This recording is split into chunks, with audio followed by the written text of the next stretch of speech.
তৃণমূল কংগ্ৰেছত অস্থিৰতা বিসম্বাদ বৃদ্ধি তৃণমূল কংগ্ৰেছত দলৰ নিয়ন্ত্ৰণ হেৰুৱাৰ দিশে মমতা বেনাৰ্জী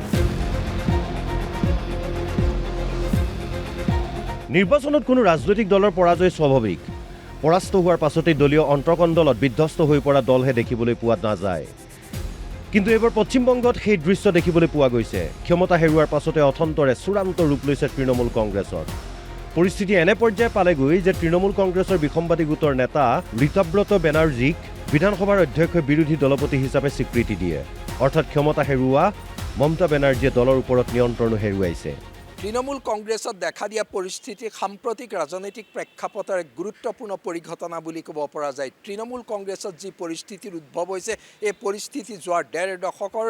ৰাজনীতিৰ এক স্বাভাৱিক পৰিণতি নেকি তাক লৈ প্ৰশ্ন উত্থাপন হৈছে তৃণমূল কংগ্ৰেছ যি পৰিস্থিতিৰ মুখামুখি হৈছে সেয়া দেশৰ সাম্প্ৰতিক ৰাজনৈতিক প্ৰেক্ষাপটত কিয় ইমান গুৰুত্বপূৰ্ণ আন ৰাজনৈতিক দলৰ বাবে এই পৰিঘটনাই কি বাৰ্তা প্ৰেৰণ কৰিছে সঁচাকৈ ই শেহতীয়া ৰাজনৈতিক ধাৰাৰ এক স্বাভাৱিক ছবি নেকি তৃণমূল কংগ্ৰেছ এক ব্যতিক্ৰমী ৰাজনৈতিক দল আছিল তৃণমূল কংগ্ৰেছ মতাদৰ্শ ভিত্তিক দল নহয় তৃণমূল কংগ্ৰেছ ফ্ৰেঞ্চাইজি ৰাজনীতিৰ উদাহৰণ যোৱা নিৰ্বাচনত বিজেপিৰ ভোটৰ হাৰ ৪৬%, তৃণমূল কংগ্ৰেছৰ ভোটৰ হাৰ ৪১%। সেই দিশৰ পৰা তৃণমূল কংগ্ৰেছত ইমান সংঘাত বাদ বিসম্বাদ হ'ব নালাগিছিল কিন্তু হৈছে কিয় মূল কথা তৃণমূল কংগ্ৰেছৰ ৪১% ভোটাৰৰ আনুগত্যৰ নিশ্চয়তা নাই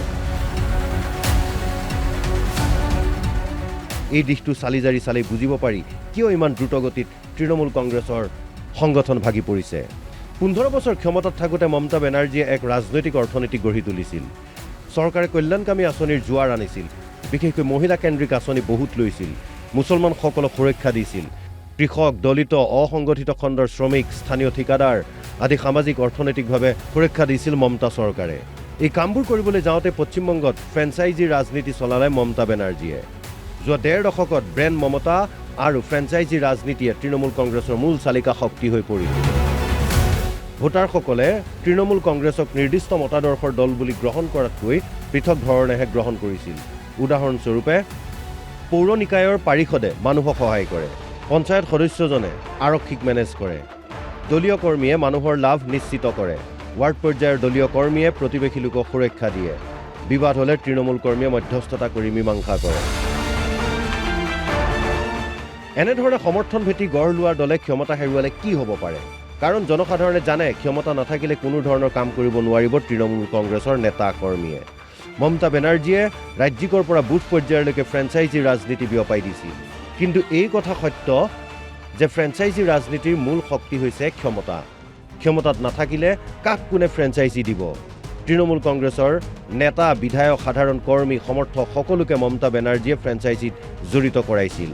এতিয়া প্ৰমাণ হৈছে যে ফ্ৰেঞ্চাইজি ৰাজনীতিত আনুগত্য নাথাকে থাকে কেৱল লাভ লোকচান কিবা পোৱা নোপোৱাৰ হিচাপ সেইবাবে পশ্চিমবংগৰ তৃণমূল কংগ্ৰেছত দেখা দিয়া দলীয় সংকট শেহতীয়া ভাৰতীয় ৰাজনীতিৰ এক প্ৰমাণ মতাদৰ্শবিহীন ৰাজনৈতিক দলৰ কি অৱস্থা হ'ব পাৰে সেই প্ৰমাণ দিছে তৃণমূল কংগ্ৰেছে ভাস্কৰ জ্যোতি বৰাৰ ৰিপৰ্ট অসম লাইভ 24